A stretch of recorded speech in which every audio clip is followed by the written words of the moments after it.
Racist judge laughs at Chuck Norris, then realizes who he is. The courtroom held its breath. You could hear the hum of the overhead lights, the scratch of a pen from the court reporter, the muffled shuffle of someone's nervous foot beneath a bench. But louder than anything else was the silence, the kind that came when everyone knew what was right and still expected the wrong thing to happen. Judge Warren Klein leaned back in his leather chair with the satisfaction of a man who had already made up his mind weeks ago. He glanced at the young man standing in front of him, a 22-year-old named Terrence Carter, dressed in a wrinkled white shirt and a borrowed tie. Terrence's hands were clenched at his sides, his jaw tight, his eyes tired but proud. He hadn't spoken much during the trial, not because he had nothing to say, but because he knew no one would listen. The courtroom had seen the videos, heard the witness statements. The bruises on Terrence's face had told a story clearer than words could. He'd been attacked, punched, slammed to the ground. The attacker was the son of a local city councilman, white, drunk, and proud of it. But instead of arresting the aggressor, the police had taken Terrence in, claimed he resisted, that he was disorderly, that he fit a description. The jury sat stiff, their eyes forward. Some looked ashamed. Others looked relieved it was almost over. Klein's lips curled into a smirk. "Mr. Carter," he began, his voice soaked in condescension, "while the court acknowledges that unfortunate things occurred that night, the prosecution has failed to prove beyond a reasonable doubt that you are not, in fact, provoking the situation." A soft gasp, then another. Somewhere a woman whispered no. Klein lifted his gavel. "Therefore," he paused, looking around dramatically, as if waiting for applause. "This court finds you guilty on all charges." Crack! The gavel fell like thunder, and the room shattered. Terrence's mother let out a strangled cry. His public defender stood, speechless, reaching toward him but not knowing what to say. Even a few jurors flinched, their eyes flicking toward the gallery, as if hoping someone else might stand up and call this what it was. Corruption. And yet no one moved, except one man in the back row. He stood, slowly, boots touching polished wood with the weight of years. A man with a beard, a denim jacket, and a stare that could break stone. He didn't shout. He didn't protest. He just rose and looked forward. The judge's gaze landed on him. He squinted, as if trying to place the face. "You," Klein said, pointing. "Cowboy, you got something to say?" The man didn't respond. "You've been sitting back there this whole week, looking at me like you're watching a bad movie. You have a problem with how justice is delivered in my courtroom." Still, no answer. Just those eyes. Cold. Knowing. Ancient somehow. "Didn't think so," the judge snapped. "Maybe next time, stay home and polish your boots. This is a courtroom, not a rodeo." Laughter trickled through the gallery, forced, nervous. The man still didn't speak. But now he was walking, slowly, deliberately, down the center aisle. Every step echoed. Bailiffs shifted uncomfortably. One leaned toward the other. "Do you know who that is?" The second one didn't answer right away, just stared eyes wide. "That's Chuck Norris," he said finally. "That's actually him." Bull. But he cut himself off, because deep down he already knew. Chuck reached the front pew. He stopped, said nothing. Terrence, now in handcuffs, turned to face him. And for a moment, just one long, suspended breath, the courtroom seemed to freeze. Chuck looked at Terrence, then at the judge, and then he turned around and walked out. No outburst, no threat, just a quiet departure that somehow felt more violent than any punch ever could. Outside, the clouds had darkened. The courthouse, once towering, looked smaller beneath the weight of the sky. Chuck paused at the base of the steps, staring up at the American flag waving above the door. His jaw flexed once. Then he descended. A reporter jogged toward him. "Mr. Norris? Was that really you in there? Are you here in support of Terrence Carter?" Chuck kept walking. "Do you believe the judge's verdict was racially motivated?" Still no answer. "Sir, the internet's already buzzing. People are saying your presence in the courtroom is making waves." Chuck stopped, turned, and finally said one thing. "Justice shouldn't make waves. It should be the water we stand in." Then he walked on, quiet, calm, like the storm wasn't in the clouds, but in him. Back inside, Judge Klein fumed as he retreated to his chambers.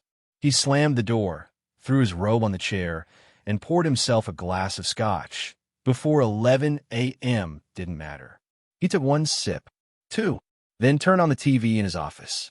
There, on every local news station, a still frame of Chuck Norris in his courtroom. The headline, the verdict, the veteran, the silence. He turned it off. Chuck freaking Norris, he muttered. What's he even doing here? He pulled up his computer, started typing. An article popped up.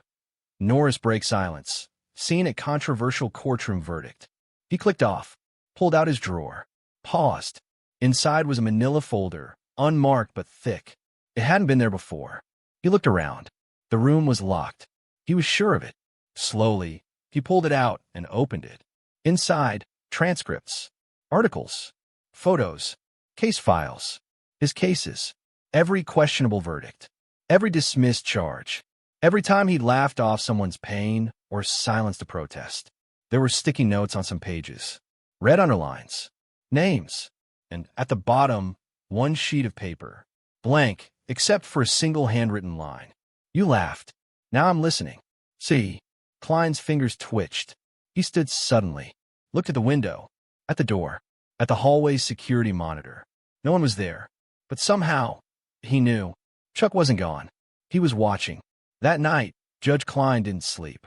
He left the courthouse flanked by two silent bailiffs, both of whom refused to make eye contact. The world outside felt different, like it had eyes of its own. He tried to tell himself he was being paranoid, tried to laugh off the man in denim like he always laughed off things that scared him. But the laugh wouldn't come this time, because Chuck Norris hadn't made a threat. He hadn't even raised his voice. But the silence? That was louder than anything Klein had ever heard. And it was only beginning. Judge Warren Klein hadn't slept. Not really. He told himself it was the coffee, the glare of the moonlight, stress from a long week of trials. But none of that explained why he kept waking up in the middle of the night, expecting to see someone standing at the foot of his bed. He saw Chuck Norris's eyes every time he closed his own. Not angry, not threatening, just watching. And somehow that was worse. At the courthouse the next morning, the mood had shifted. The bailiffs whispered among themselves. The court clerk kept glancing toward the rear gallery, like she expected a ghost to walk through the door.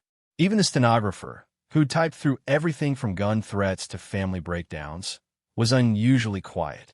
Judge Klein stepped into the courtroom with his usual swagger, robe flowing like he was royalty. But the room no longer responded to him the same way. The power he used to command? It felt thinner now, like smoke drifting out a cracked window. He tried to shake it off. Tough crowd, he muttered as he took his seat. Then he spotted him. Back row. Same jacket. Same boots. Same stare. Chuck Norris was there. Again. Mr. Norris. The judge said into his mic, voice dripping with sarcasm. You must be really into my legal philosophy. Or is this just your new hobby, intimidating court officials? Chuck didn't flinch, didn't even blink. The judge scoffed and turned to his clerk. Make sure we get security on that guy. I don't want any karate flash mobs showing up. A few chuckles, but not enough, and not from the people who mattered. The case on the docket was another troubling one. Angela Perez, a teenage girl who'd been arrested for resisting arrest. The arresting officer had no body cam footage, just a statement claiming she had gotten mouthy. Angela's face still bore a fading bruise under her eye. Her mother sat on the bench, gripping a cross in her hands. Angela's public defender, a rookie fresh out of law school, fumbled through her papers, clearly shaken. Judge Klein leaned forward. Miss Perez, he said, you have quite a little temper on you, don't you? Angela didn't speak. Her lip trembled. The judge's smile returned. Don't worry. I know exactly how to handle disrespectful girls like you. Community service, ankle monitor, and a nice long chat with a parole officer. Her mother stood up. Your Honor, please. Sit down, he barked, slamming the gavel. And then, Chuck Norris stood. The judge froze mid-sentence. The courtroom stopped breathing. Chuck stepped forward, not fast, not loud, but with the weight of someone who'd just had enough. The bailiffs moved for their radios. Judge Klein stood too, squaring up behind the bench. You want to say something this time? He asked, voice tight. Chuck didn't speak. Instead, He handed a piece of paper to the court clerk. She read it, blanched, passed it up to the judge. Klein unfolded the note. 3 words. Check your car. An hour later, Judge Klein stood in the courthouse parking lot, staring at his black BMW. His keys dangled in one hand. The other held the paper Chuck had given him. He unlocked the car. Inside, everything was normal until he opened the glove box. Another envelope. Inside it, a photo. Angelo Perez, 7 years old, dressed in a Girl Scout uniform, holding an award certificate, smiling. The same photo she'd said she carried in her backpack before the officer lost it in booking. It had never made it into evidence. But now it was here, clean, untouched, and placed in his car without anyone noticing. That scared Klein more than he wanted to admit. He looked up. Chuck was across the street, leaning against a lamppost. Still, watching. That night, Judge Klein made some calls. Private investigators, old friends in law enforcement, even a shady ex-bounty hunter. He asked the same question over and over. What do you know about Chuck Norris? And every time, the answer came back different, but all unsettling. Guy broke into a cartel compound solo once. He disarmed a man with a spoon. He made an FBI agent apologize with a look. He was declared legally dead in 1993. Didn't agree. The more the judge dug, the worse it got. Chuck had no official address, no current legal documentation, no driver's license, no social media. The man was a ghost with a heartbeat. The only thing everyone agreed on? If Chuck Norris shows up, something's about to change. The next morning, Judge Klein was early to the courthouse. He requested all security footage of the building. Every camera.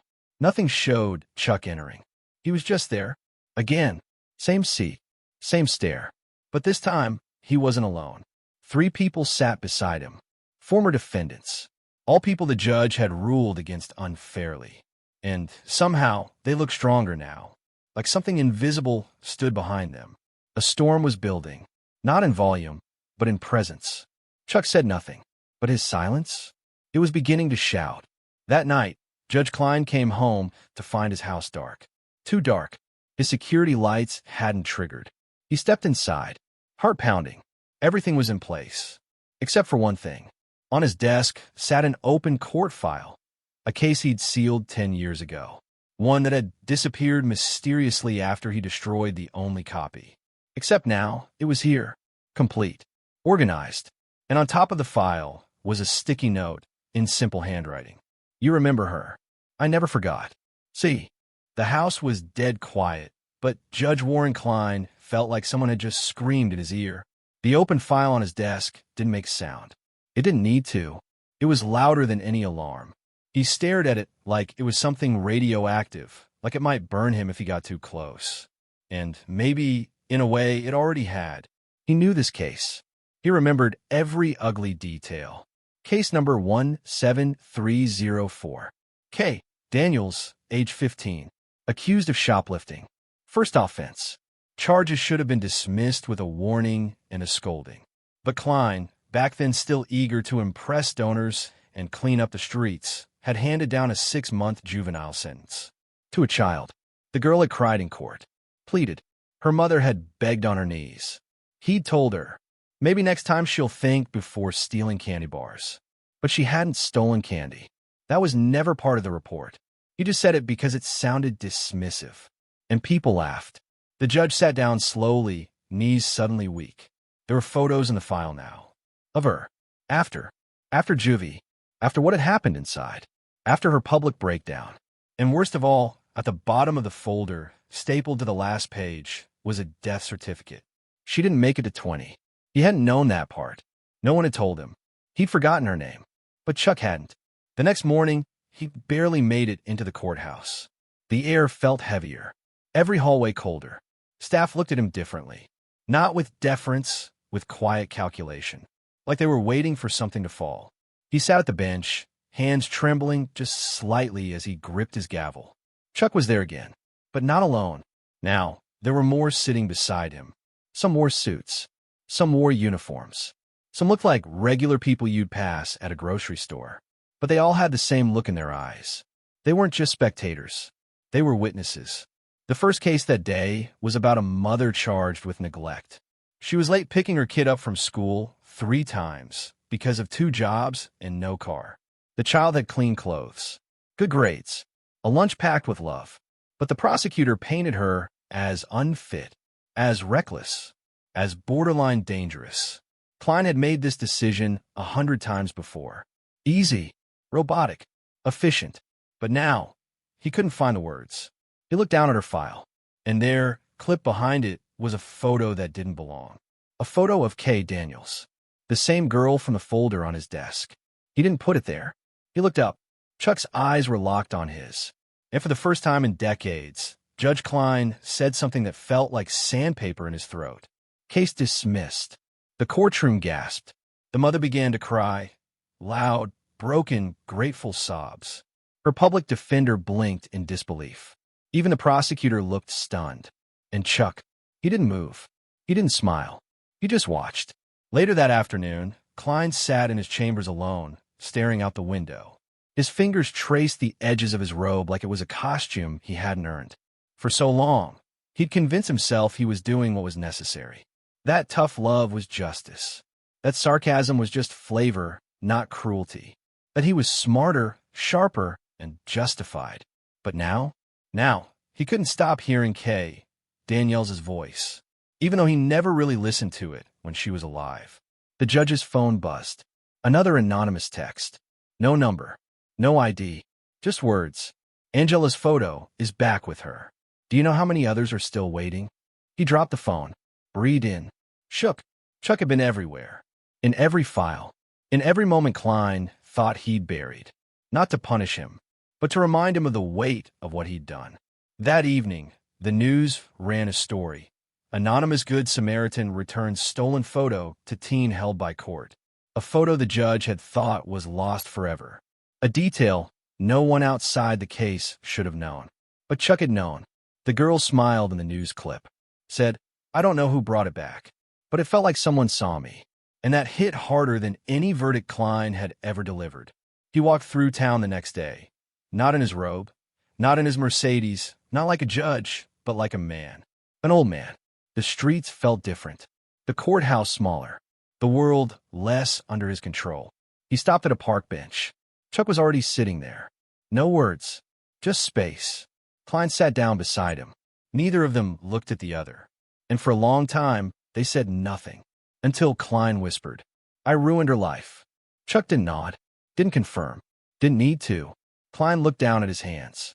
I thought I was keeping order, making the city better. He choked on the next words. They didn't want to come out. But Chuck didn't help, didn't rush. He let him feel it. But I was just protecting power. He waited, and finally turned. What are you going to do to me? Chuck looked at him now, not with hatred, not even with disappointment, just with truth. And he said, nothing. Klein blinked. I'm not here to punish you. Chuck continued. That would be too easy. He stood, looked at the sky. I'm here to see if you're man enough to carry the weight you put on others. Then he walked away. That night, Judge Klein typed out a letter. Not to the press, not to the courts, to the families. All of them. Names he hadn't remembered in years. Names buried in files. Names he never thought about once the gavel came down. The letter didn't ask for forgiveness. It simply said, I failed you. I was wrong. And if there's any way left to make it right, I will spend the rest of my life trying. He hit print, folded the first letter, addressed it, then stopped. There was a knock at the door. He opened it slowly. Chuck stood there, holding one of the letters he hadn't mailed yet. Not smiling, just nodding. And in that moment, Klein knew the judgment wasn't over. But maybe the healing had finally begun. The sunrise didn't feel like redemption. It felt like exposure. Judge Warren Klein stood at the front steps of his house, watching the light creep across the porch like a slow confession. The letters he'd written the night before sat in a neat stack beside his keys. Unsent, unopened, but real. For once, something from his hand wasn't meant to silence, but to acknowledge.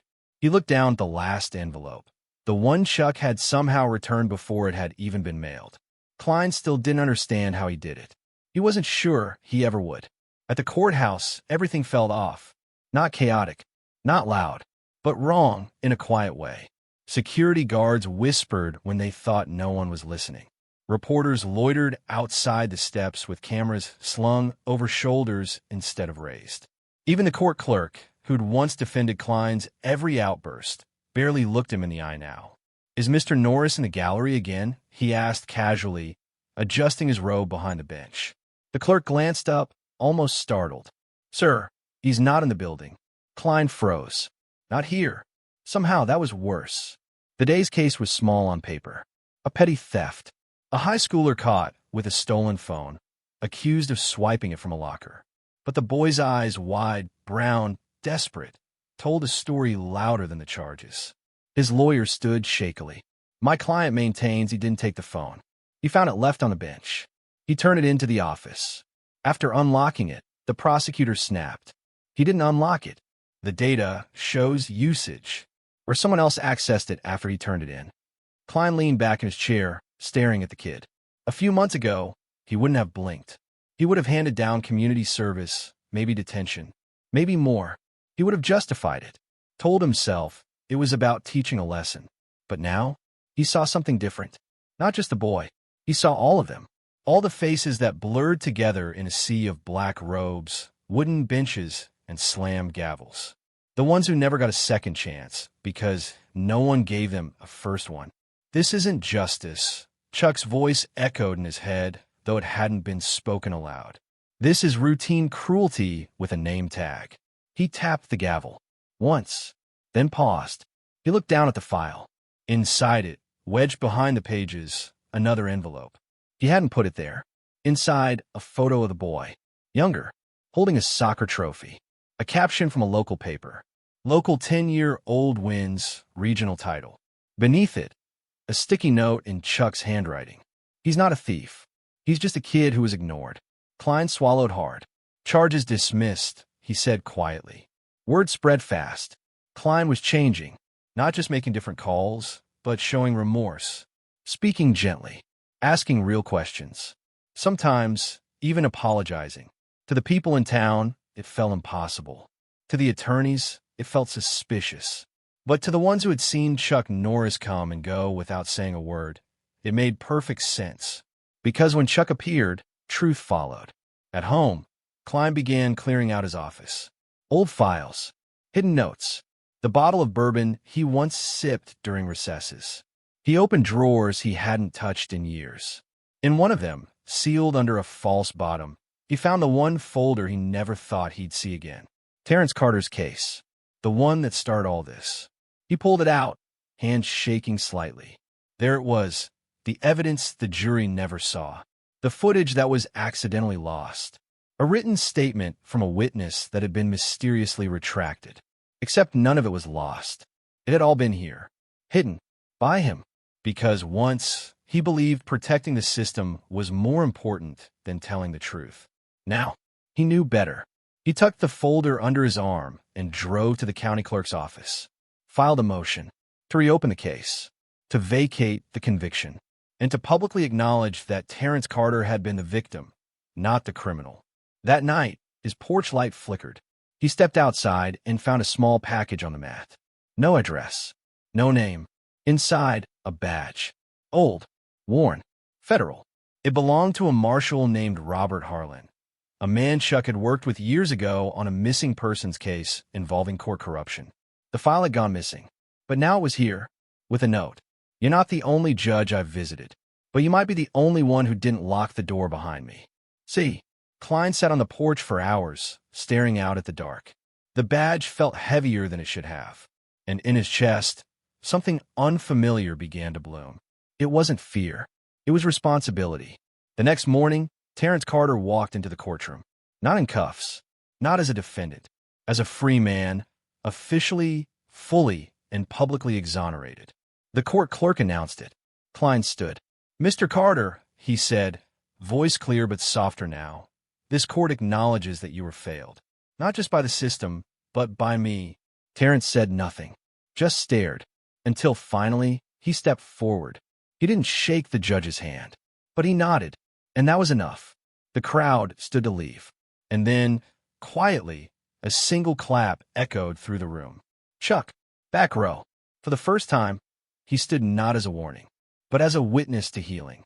Later that night, Klein received a sealed envelope with only one sentence inside.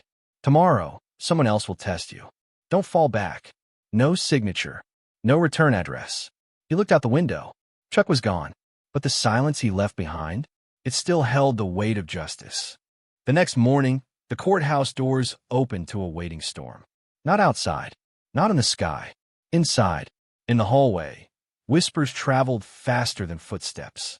Staff had already heard the rumors. Someone powerful, very powerful, was coming through those doors.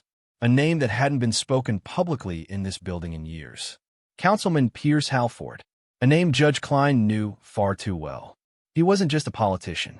He was a kingmaker, one of the first donors to Klein's original campaign, one of the men who taught him how to talk tough, how to control the room, the man who first told him to stop being soft and use the robe like armor, the man whose son, years ago, had assaulted Terrence Carter and walked free.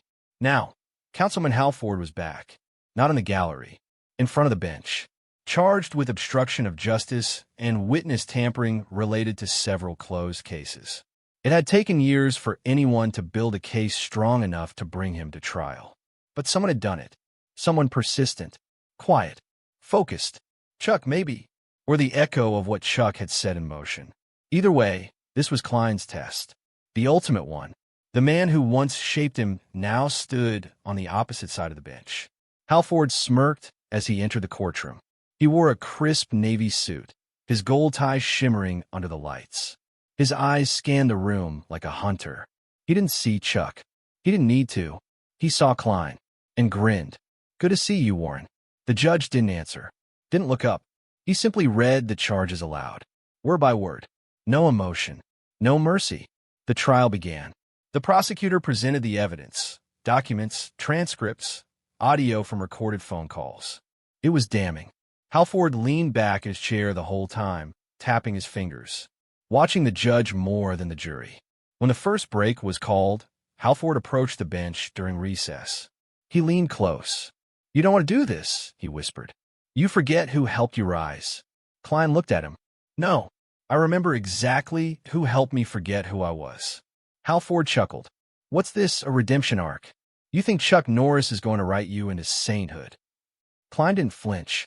"Chuck isn't writing anything," he said calmly. "He just opened the book I'd been ignoring." The second day of trial, Chuck returned. He didn't enter loudly, didn't sit in the front, just the same spot, same silence. Halford saw him this time, and something in his eyes flickered, only for a second, but it was enough. The defense tried everything, twisted facts, discredited witnesses. They even tried to paint Chuck as a radical outsider influencing the court. But Chuck never said a word. He just listened, like always. And every time the lies spilled forward, every time Halford's voice boomed with false authority, Judge Klein found himself looking out at the man in denim and remembering the cost of silence. Not just for him, for everyone. On the third day, the courtroom was packed. People stood against the walls. Reporters jostled for space. Locals who'd once feared speaking out now stood proudly behind the prosecutors, behind the victims, behind the truth. Halford's face changed. Not much, but enough to tell Klein. He knew this was different. He wasn't in control anymore. And then Chuck stood, not to speak, to walk. Slowly, he moved forward and placed something gently on the court clerk's table. A cassette tape, labeled, "Pierce Halford, 2011/chamber meeting." The room tensed. The clerk passed it to the judge. It was real, and it was new evidence. Back in chambers, Klein played the tape alone. Halford's voice came through, confident, relaxed, unfiltered. "Don't worry about Carter. The judge will bury it. He owes me. He knows how things work here. We take care of our own." Klein closed his eyes. He remembered that meeting. He remembered laughing. He remembered saying nothing. Back in court, Klein stood. This court recognizes the submission of new evidence. Due to the nature of the material, a special session will be called. Effective immediately. Halford stood as well, furious. "You can't do this. That wasn't in discovery." Klein banged the gavel once. "Hard. You don't get to say what's allowed anymore." The following hour was not a trial. It was a reckoning. The tape played. The room listened. Faces turned to Halford in disbelief. People once afraid of his name now looked at him with contempt. The spell was broken, and at the end of it, Klein delivered his verdict. For years, I let men like you shape this court. I told myself I was enforcing the law, but what I was doing was enforcing your power. He looked directly at Halford. No more. The gavel came down. Guilty on all counts. The courtroom erupted. Tears. Applause. Relief. Laughter laced with disbelief. And Chuck, he was already walking out the door. His work, once again complete. That evening, Judge Klein returned to his porch. Another envelope waited. No note this time. Just a single feather. White. Clean. Deliberately placed. He didn't understand what it meant until he turned it over and saw what was written on the shaft. Judgment is heavy, but so is peace. And that's when it hit him. Chuck wasn't just watching now. He was giving him back something he didn't know he'd lost. A second chance to do it right. For the first time in decades, Judge Warren Klein walked into his courtroom and didn't feel like a ruler. He felt like a man, no longer hidden behind robes, tradition, or smug detachment. No longer blind to the weight of his own decisions. The silence that used to serve as a shield was now an open space. A space for truth. The trial of Councilman Pierce Halford had changed everything. Not just in the courtroom, in the city. People who once kept their heads down now stood taller. Letters poured into the courthouse from past defendants, families, public defenders. Some angry, some grateful, but all of them awake. Klein had lived for years pretending he was the end of the road, the final voice. Now he knew the truth. He had been the gatekeeper of a broken system, but he still had time to become its repairman. The following week, Klein did something no one expected. He held a press conference, not to clear his name, not to defend himself, to admit, before a wall of microphones, local and national media, and an audience that stretched from the courthouse steps to every streaming screen in the city. He stepped up and took a breath. I was a respected judge in this community for over 20 years, he began. But respect doesn't equal justice, and silence doesn't equal wisdom. A hush fell over the crowd. He held up a folder.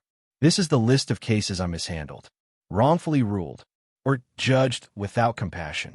I am submitting this list to the Board of Judicial Review, and I am opening my chambers to public review.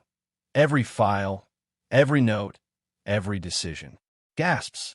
Reporters leaned forward. Klein continued. I can't undo the past, but I can make it visible. And maybe that's where healing begins. Some called it madness. Others called it justice. But no one expected what happened next. The governor's office reached out, not to investigate him, to support him. A statewide initiative was launched, Judges of Accountability. Klein was named its founding advisor. Chuck never claimed credit, never appeared, never smiled for a camera. But everyone knew. He was the spark, the shadow in the back row who saw things long before others did. One morning, Klein walked into court and found a single envelope resting on the bench. No postage, no markings, just a white feather tucked inside again. This time, the note read, "The world's watching, but they're watching you differently now. Don't stop." See, that same day, a final case landed on his docket. Not high profile, not political, a simple hearing. Name, Cassandra Daniels. His hands froze. Daniels. He looked at the case file. Cassandra was the younger sister of Kay. Daniels, the girl he had sentenced a decade ago. The girl who never came home. Cassandra was applying to have her juvenile record expunged. She'd been arrested once for shoplifting when she was 13. Scared. Alone. Angry. She was 21 now, studying social work. She'd never been arrested again. But her record was holding her back. Scholarships. Jobs. Internships. He had the power to wipe it clean. Or keep it there forever. She entered the courtroom quietly. Didn't speak right away. Didn't sit. She just looked at him. And he looked back. The silence felt heavier than any closing argument he'd ever heard. He cleared his throat. "Ms. Daniels, do you have anything you'd like to say before I rule?" She looked down, then back up. "You were the judge who sentenced my sister," she said. Her voice didn't shake. It carried. "You told her it was just 6 months, but followed her until the day she died." Klein nodded, slowly, taking every word like a stone to the chest. "And you still came," he said softly. "I didn't come for revenge," she replied. "I came to see if you still had your robe on for the same reasons." He exhaled, deep, slow, broken. "I don't," he whispered. "Not anymore." He opened the file, stamped it, expunged. Her breath hitched. Just once. Then she nodded, turned to leave. She paused at the door. "She would have forgiven you," she said quietly. Eventually. He didn't know if that was true, but it shattered something in him anyway. That night, Klein walked into his chambers. On his desk was a small box. Inside, a wooden gavel. Worn. Old. The initials CN carved faintly into the handle. A note beneath it. "It's not the gavel that makes the judgment. It's the man holding it." No name. Just the echo of someone who had always understood what justice really was. As Klein packed up his robe, preparing for retirement, he looked one last time out the courtroom window. The gallery was empty, except for one seat. A man sat there, denim jacket, boots. Still, Klein smiled, whispered to himself, "You came back." But when he opened the door to greet him, the bench was empty again, and all that remained on the seat was a folded newspaper. Front page headline, "From Injustice to Integrity."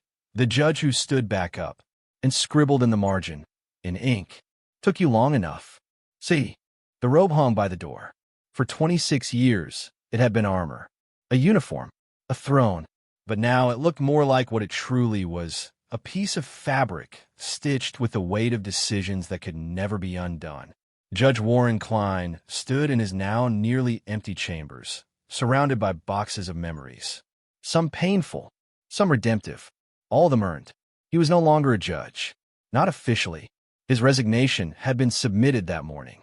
No scandal, no disgrace, just time.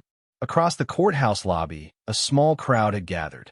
Not press, not protesters, people. Some who had once sat trembling before his bench. Some who had been broken by the system. And some who had simply watched as justice went on without them. Now they were there, for him. He didn't expect it. He hadn't asked for it. But there they were, clapping softly as he passed through. Not with awe, with respect. The kind that wasn't given to power, but to change. Outside, the morning sun warmed the courthouse steps. Klein stood there for a moment, unsure of what to do with his hands. He'd always had a file to carry, a folder to shield himself. Now they hung at his sides, open. He spotted someone leaning against the far railing. A teenage boy. Tall. Quiet. Hands in his hoodie pocket. Klein recognized him. The same boy from the stolen phone case. The one he had almost ruled against. The one Chuck had intervened for. The boy gave a nod. Not a smile. Not a thank you. Just a nod. And it meant more than any applause could. Later that day, Klein visited a small community center. A converted church, barely held together by secondhand paint and volunteers. But inside it pulsed with life. Children ran through hallways. Teenagers studied in the corner. A young woman, Cassandra Daniels, was running a youth mentorship workshop. She smiled when she saw him. "I didn't think you'd actually come," she said. "I said I would," he replied. She motioned toward a circle of chairs. "Have a seat." He did, and for the first time in his life, he listened. Not to arguments, not to legal defenses, but to stories. A boy told him about being stopped by police for walking home. A girl shared how her brother was serving time for a fight he didn't start. A grandmother talked about raising her grandkids after the courts gave up on their mother. No one shouted. No one blamed. They simply shared. And Klein? He wrote every single word down. At the end of the session, Cassandra handed him a folder. "We're starting a program," she said, "for youth with minor offenses. To clear records, give them access to mentors, scholarships." "What do you need?" he asked. She looked him dead in the eye. "We need someone who used to close doors to start opening them." That night, back at home, Klein sat by the fire, a legal pad in his lap.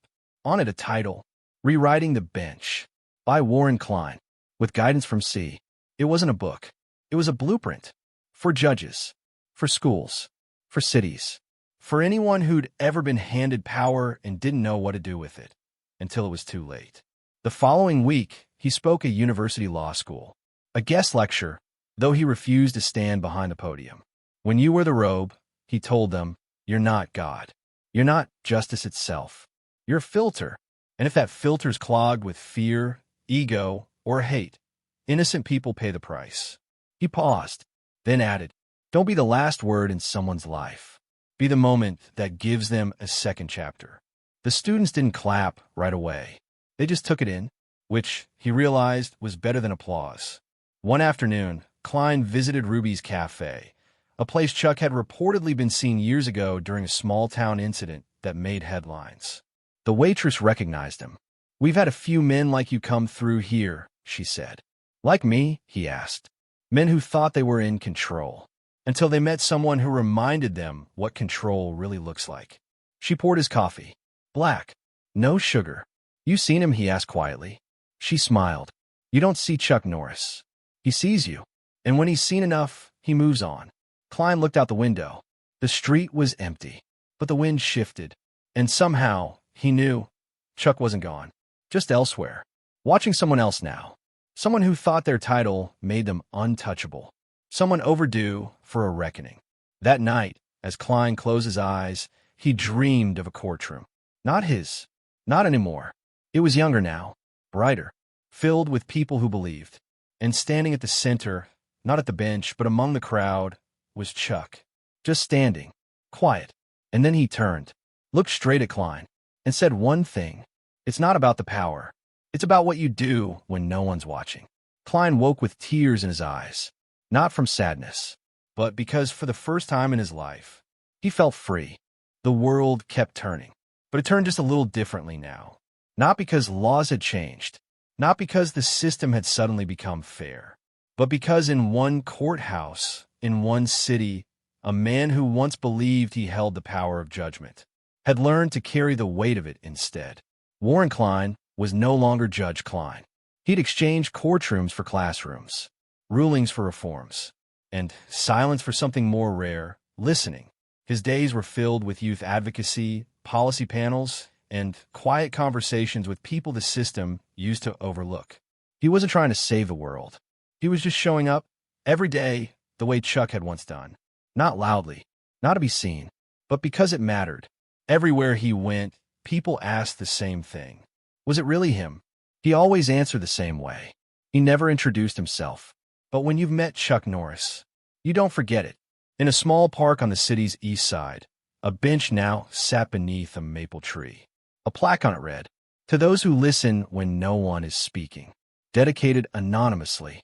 No one admitted who put it there. But those who knew the story, they knew exactly who it belonged to. One afternoon, Klein returned to the place where it all began. The old courthouse. Now, half of it was a community legal center. The other half, a training space for law students focused on ethics and reform. He walked through the halls like a visitor, not an owner. The walls were the same, but the atmosphere was lighter, brighter. In the gallery of the main courtroom, a class was in session. Young voices, passionate, sharp. The professor turned to him and said, "Would you like to say something?" Klein smiled, shook his head. "I said enough for a lifetime. They've got it from here." Later that evening, he drove home along the coast. Windows down, sunset pouring across the dashboard. He didn't listen to music anymore. Not because he didn't enjoy it, but because silence meant something different now. It wasn't emptiness. It was reflection. At home, he opened his mailbox. Inside, one last letter. No stamp. No return address.